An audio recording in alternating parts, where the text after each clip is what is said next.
Salam, hər vaxtınız xeyir olsun. Bu videoda 22 fevral 2026 tarixində 9-cu siniflər üçün keçirilmiş olan OTK sınağında düşən riyaziyyat suallarının izahlarını paylaşacağam. Birinci 31-ci sualda deyir ki, funksiyanın qrafikinin təpə nöqtəsinin koordinatını tapın. Deməli, kvadratik funksiyanın təpə nöqtəsinin koordinatları ilə düsturu x çıx m-in kvadratı plus n şəklində olur. Burada m təpə nöqtəsinin apsisi, n isə təpə nöqtəsinin ordinatıdır.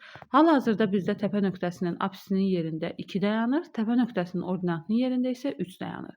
Doğru cavab 2, 3, A variantı. Növbəti sual. Düzgün en bucağının daxili bucaqlarının cəmi, xarici bucaqlarının cəminə olan nisbətini tapın.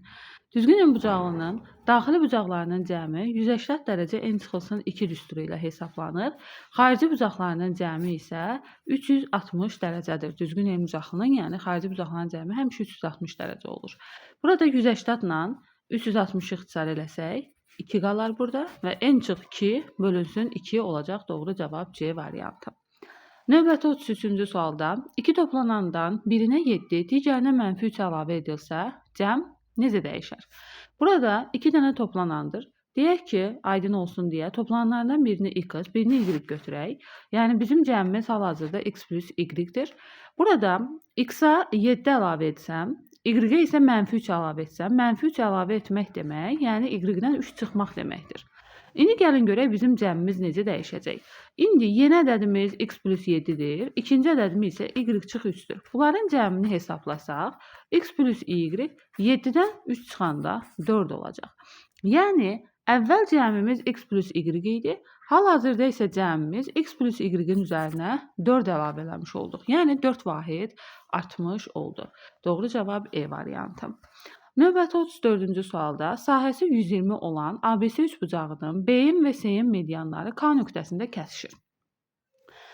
Ştrixlənmiş hissənin sahəsini bizdən soruşur. Bunlar medianlardır. Üçbucağın digər 3-cü medianını da biz çəksək, bax burada, üçbucağın medianları onun sahəsini 6 bərabər sahəyə ayırmış olur. Yəni, bunların hər birinin sahəsi S olaraq qəbul olunur. Yəni, bir-birinə bərabər olur.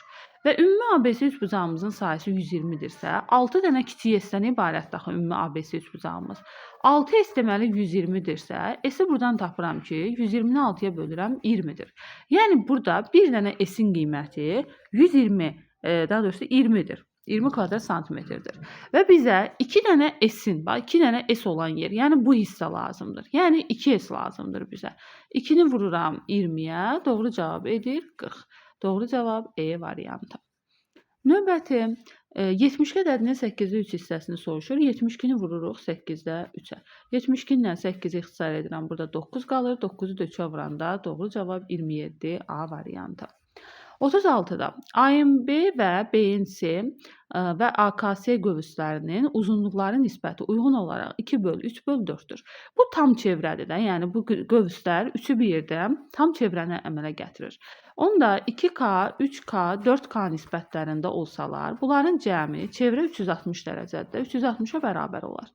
9K bərabərdir 360 dərəcəyə və buradan K-nı tapıram ki, 360-ı 9-a böləndə 40 dərəcə olur. Yəni K 40 dərəcədir. Onda axı bizim qövslərimiz 2K, 3K və 4K-dan ibarət idi. K-nın qiymətini gətirib yerinə qoysaq, 2 vur 40, 80 dərəcə, 3 vur 40, 120 dərəcə və 4 vur 40, 160 dərəcə olacaq. İndi görək hansı qövslərimiz idi bunlar. Deməli, AMB uyğun yerdə duran həmişə bərabərdir. Yəni AMB 2K-dır, BNC 3K-dır, AKS-də 4K-dır. Belə yazsaq, AMB qövsü, bu BNC qövsü, bu isə AKS qövsüdür.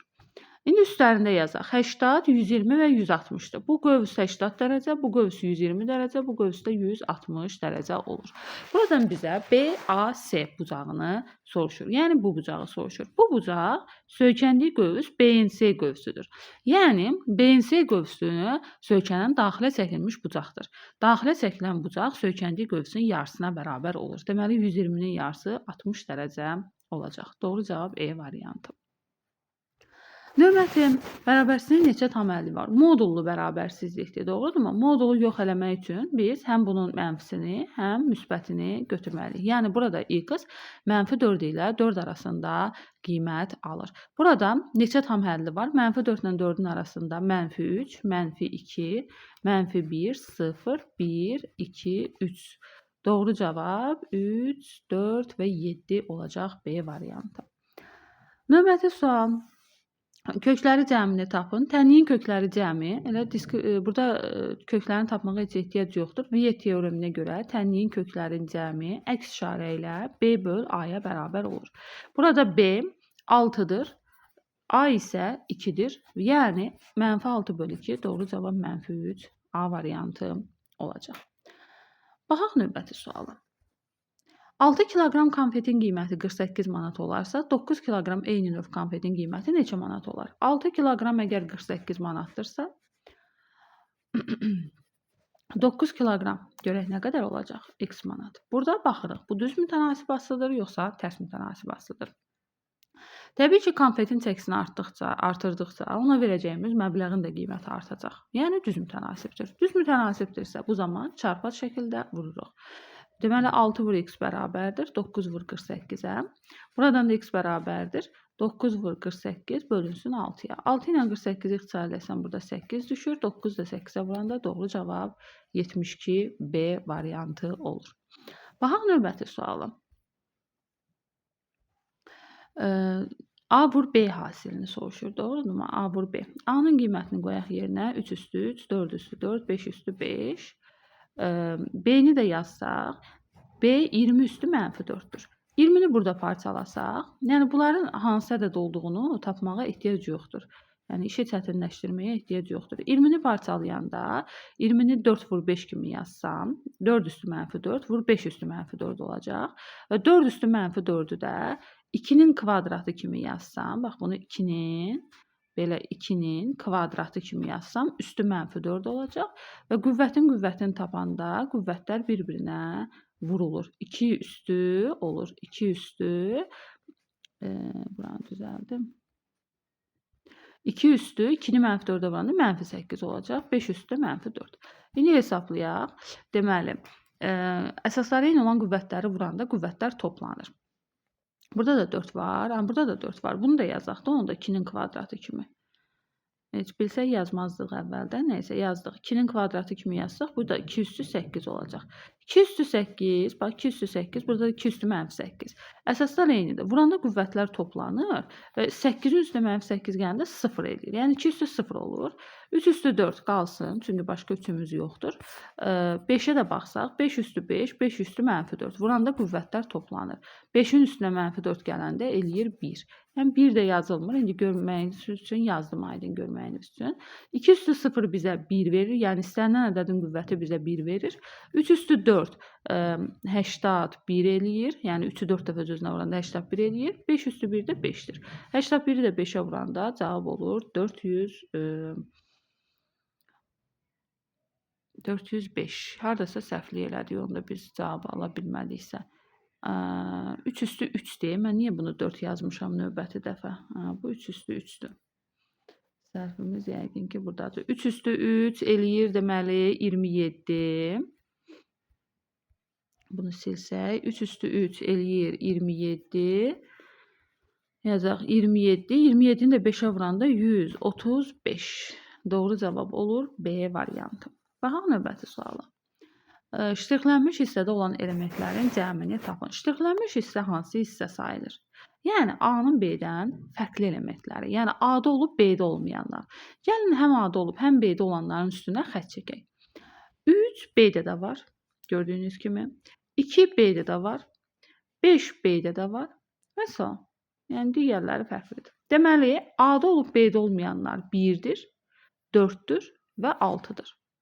Bunların cəmini istəyir. 1, 4 və 6. Toplasaq doğru cavab 11. A variantı. Növbəti sual. İfadəsinin qiymətini hesablayın deyir. Burada ən asan yollardan biri olan gəlin həm surəti, həm məxrəci kök hətta ona vuraq. Nəyə görə kök haqqda ona vururam? Görürsüz, hal-hazırda 1,6-dan kök çıxmır. Amma 16-dan çıxır. 2,5-dən kök çıxmır, amma 25-dən çıxır. 3,6-dan kök çıxmır, amma 36-dan çıxır. Ona görə həm sürəti vurum kök haqqda ona. İndi əvvəlcə mötərizənin çölündə yazıram, aydın olsun deyə. Yəni heç bir şey dəyişmir də. Mən bunu kök haqqda ona vurub kök haqqda ona bölsəm, mənim ifadəmdə heç bir şey dəyişməyəcək. Onu göstərməyə çalışıram. Burada da kök haqqda 2-ni kök haqqda 5-ə vuranda eyni dərəcədən də bir kökün haqqda yaza bilərəm. Kök haqqda 10 kimi yaza bilərəm.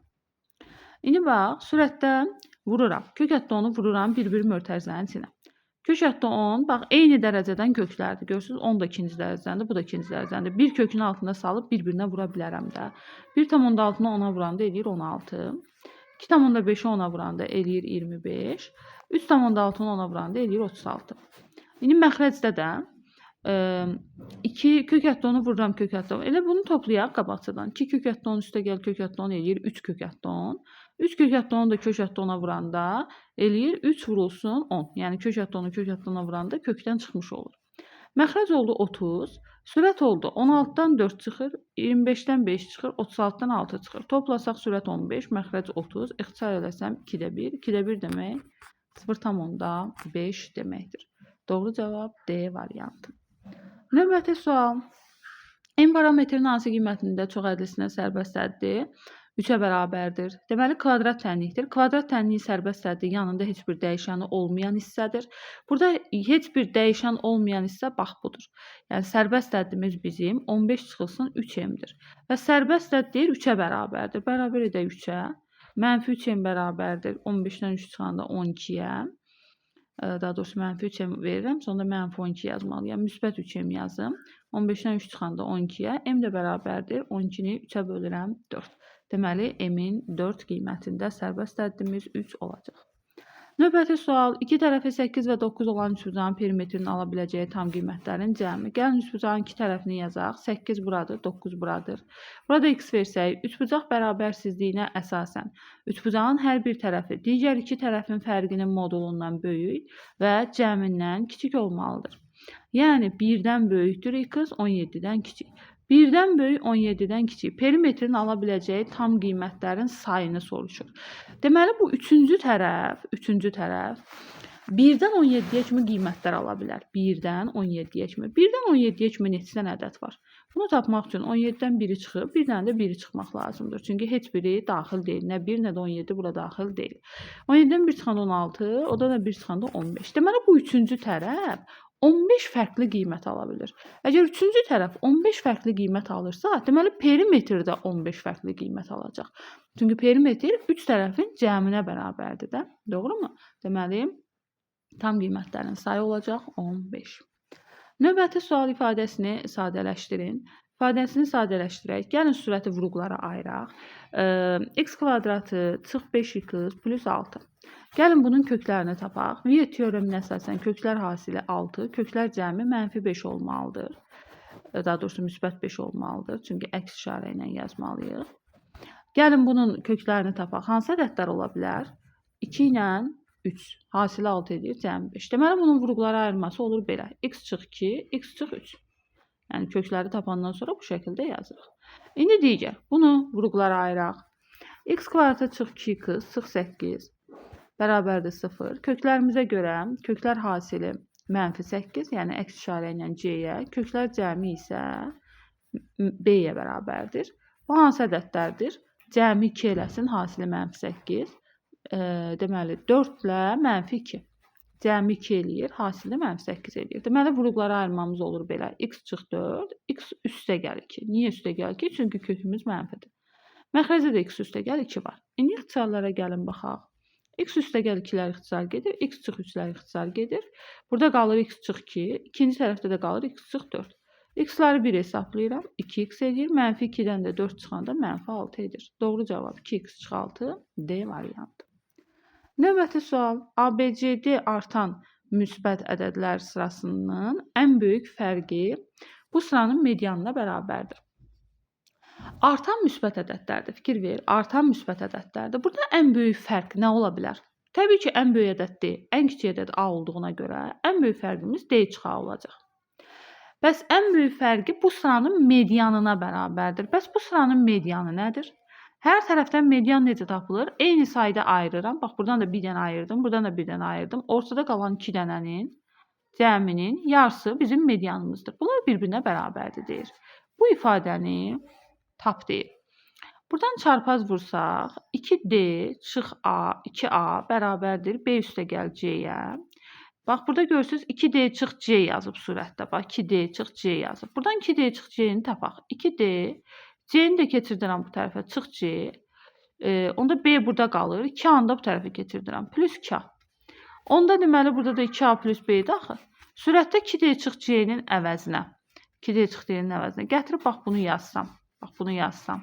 B plus 2A-nı yazsam. Burada da B plus 2A var. B plus 2A-lar ixtisar gedər və cavab qalar 1. Deməli, ifadənin qiyməti 1 olacaq. Növbəti sual. Mərkəzi O nöqtəsində olan çevrədə, bax, bizim mərkəzimiz budur. AB və AC toxunanlardır, bəli. BAC bucağı, bax, bu bucaq 90 dərəcədir. AB 8-dir, bura 8-dir. Bura 8 isə uşaqlar, burada 8-dir, AC-də. Niyə? Çünki toxunanlar, toxunma nöqtəsinə qədər olan məsafələr bir-birinə bərabər olur bir nöqtədən çıxan toxunanlar üçün. ABO isə perimetrini istəyir. Rahat sualdır. Deməli, burada nəyi bilməlisiniz? Toxunanlar arasında qalan bucaqla toxunma nöqtələri arasında qalan qövsün cəmi həmişə 180 dərəcə olur. Yəni, bucaq A ilə, bucaq A yazmayayım, belə yazım da, BAC ilə, B, burada N yazsam, BNC qövsünün cəmi 180 olmalıdır. BAC bucağı 90 dərəcədirsə, BNC qövsünün cəmi 180 çıx 90, yəni 90 olacaq. Və ikinci dəfə yazım. BNC qövsü deməli 180 çıx 90 olacaq 90 dərəcə. BNC qövsü 90 dərəcədirsə, ona söykənən daxilə çəkilən bucaq budur da, bu da 90-dır. Və çevrənin mərkəzindən toxunanın toxunma nöqtəsinə qədər olan məsafə bu toxunana perpendikulyar olur. Bax, bu da. Bu radius bu toxunana perpendikulyar olur həmişə. Bu qaydadır da. Deməli, bu nə oldu?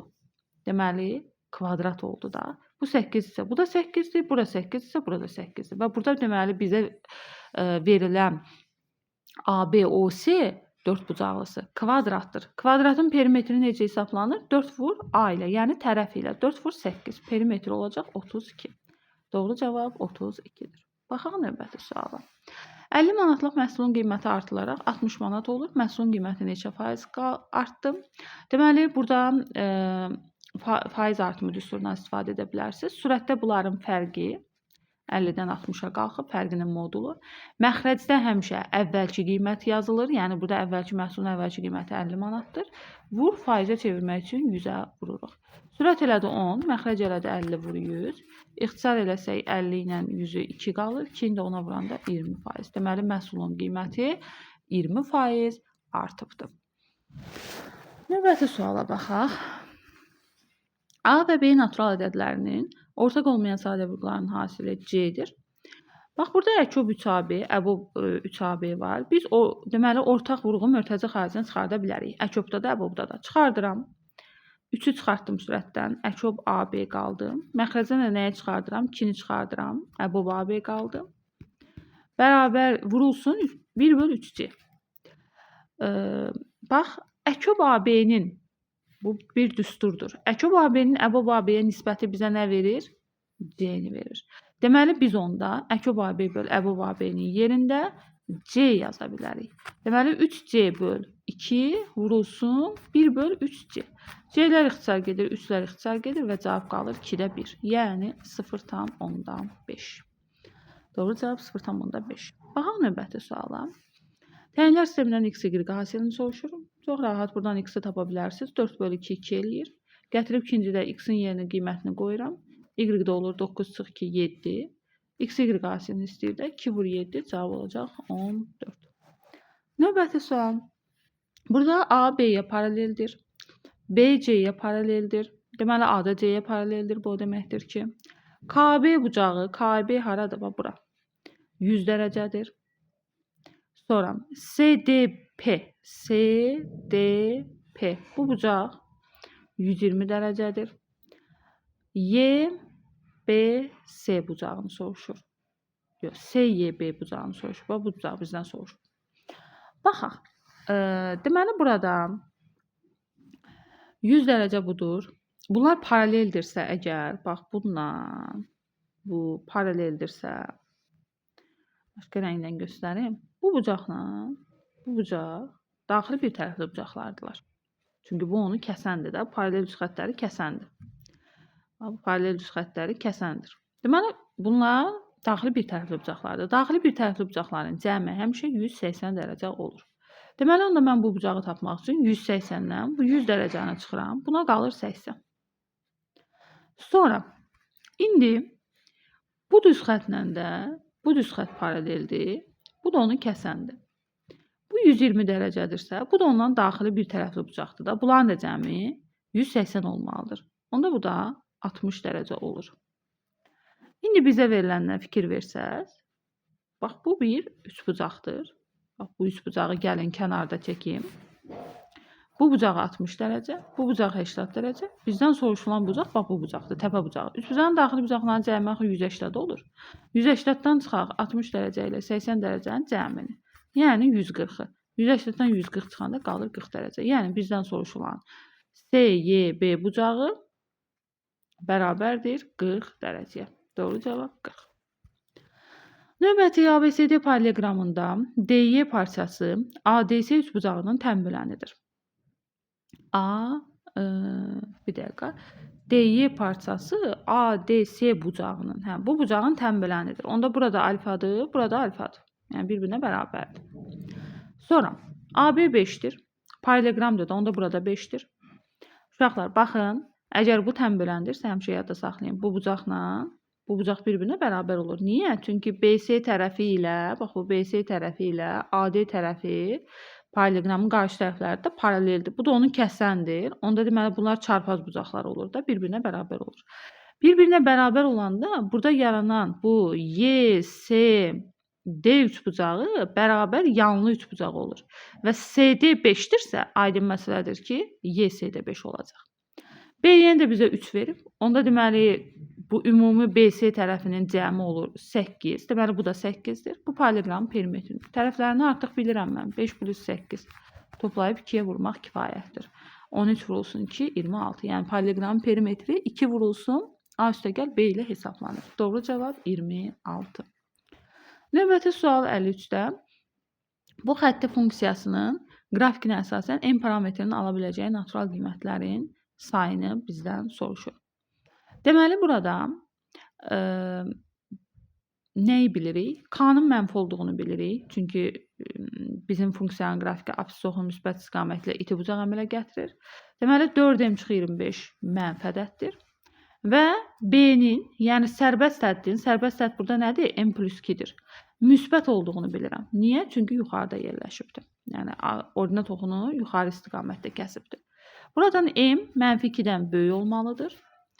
Birinci bərabərsizliyi həll eləsəm, bu bərabərsizliyi 4M kiçikdir 25, M də kiçikdir 25-i 4-ə böləndə 6,4-də 1-dən. Yəni, M elə ədəddir ki, mənfi 2-dən böyük, 6,4-də 1-dən kiçik olmalıdır. Harada kəsişdi mənim xəttlərim? Bax, mənfi 2 ilə 6,4-də 1 arasında.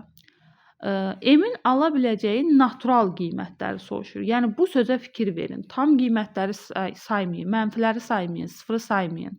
Ancaq naturalları soruşur. Bu aralıqda, yəni mənfi 2, 6,4-də 1 aralığında M hansı natural qiymətlər ala bilər? 1, 2, 3, 4, 5 və 6-nı. Neçə dənədir? 2, 4, 6 dənə. Deməli, M 6 dənə natural qiymət ala bilər. Doğru cavab 6. Növbəti sual. Eyni bir düz xətt üzərində yerləşən A, C, B məntəqələrində səyahət etmək istəyən turist A məntəqəsindən hərəkətə başlayaraq B məntəqəsinə gəlib.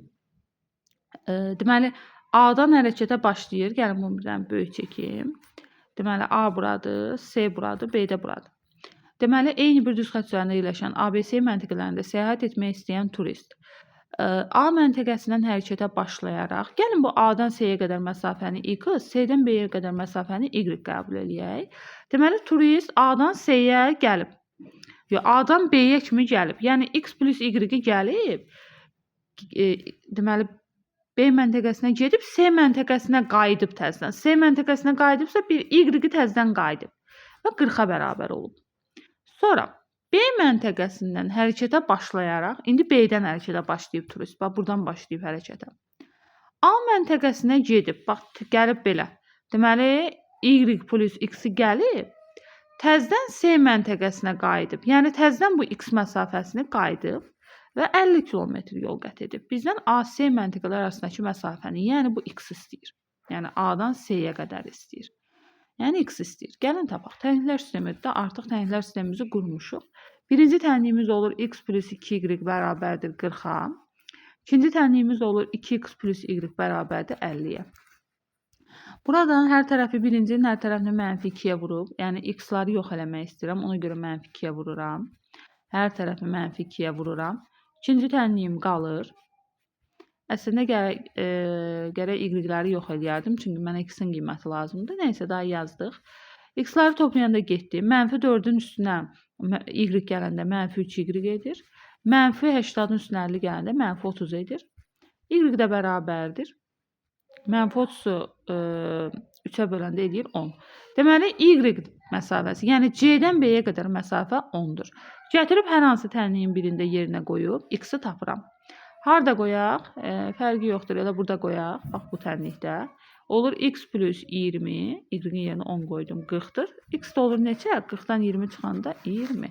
Deməli, A-dan C-yə qədər məsafə 20 kilometr olacaq. Doğru cavab 20. Növbəti sual. ABC üçbucağından ABC bucağı MNC bucağına bərabərdir. O da 90-dır. Şəkildə də verib. AM MC-yə bərabərdir, o da 5-dir. Yazmışıq üstünə. AB plus MN cəmi 9-dur. Onda bu MN-ə 1x desəm, AB 9 çıx x olacaq. Çünki bunların cəmi 9-dur da. MC parçasının uzunluğunu bizdən istəyir. Bu parçanın uzunluğunu bizdən istəyir. Burada diqqət edin hansı üçbucaqlara. Üçbucaq, deməli ABC ilə, yəni bütöv bu, böyük düzbucaqlı üçbucaq ilə diqqət eləməlisiniz. Burada yaranan, içəridə yaranan bu kiçik düzbucaqlı üçbucaqlara. Üçbucaq MNC-yə. Bunlar oxşardırlar. Niyə? Çünki B və C N bucaqları ikisi də 90 dərəcədir, bir-birinə bərabərdir. Təpə bucaqları C də bir-birlərinə bərabərdir. Yəni, əgər bir üçbucağın iki bucağı uyğun olaraq o birisi üçbucağın iki bucağına bərabərdirsə, onda bu üçbucaqlar bərabər olurlar, oxşar olurlar. Bu zaman uyğun tərəflərin nisbətləri bir-birinə bərabər olmalıdır. Böyük üçbucaqda B-nin qabağında duran tərəfin, bu hansıdır? AC tərəfinin. Kiçik üçbucaqda ona bərabər olan N bucağının qabağında duran tərəfə, yəni MC-yə nisbəti. Böyük üçbucaqda C-nin qabağında duran tərəfin, yəni AB-nin, kiçik üçbucaqda C-nin qabağında duran tərəfə, yəni M-ə nisbəti bərabər olmalıdır. AC-miz 10-dur, MC-miz 5-dir, AB-miz 9x çıxır, burada x-dir və buradan x-i tapıram tənasüblə. Həll edək. 10x bərabərdir, 9-u 5 vurulsun, 9 çıx x. 5 ilə 10-u ixtisar edək, 2x bərabərdir, 9 çıx x. X-ları bir tərəfə keçirsəm, toplanır təbii ki. 3x 9-dursa, x də olur 3. X-i tapdıqmı? 3-dür. Bəli. X 3-dür. Bizdən haranı istəyir? N, C-ni. X-i 3 tapdıq. X bizim şəkildə haradır? Gəlin buranı silim. Yəni, bunları silim içərisini. X bizim şəkildə buraydı da x-imiz. Bura 3-dür. Bax, bizdən N, C-ni istəyir. Bu üçbucağa fikir verin. M, C üçbucağına. Düz bucaqlı üçbucaqdır.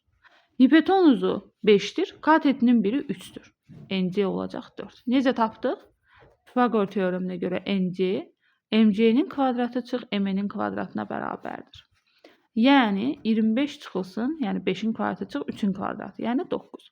Bu da eləyir 16, köşətdə 16-dan da 4 çıxır. Doğru cavab 4 olacaq.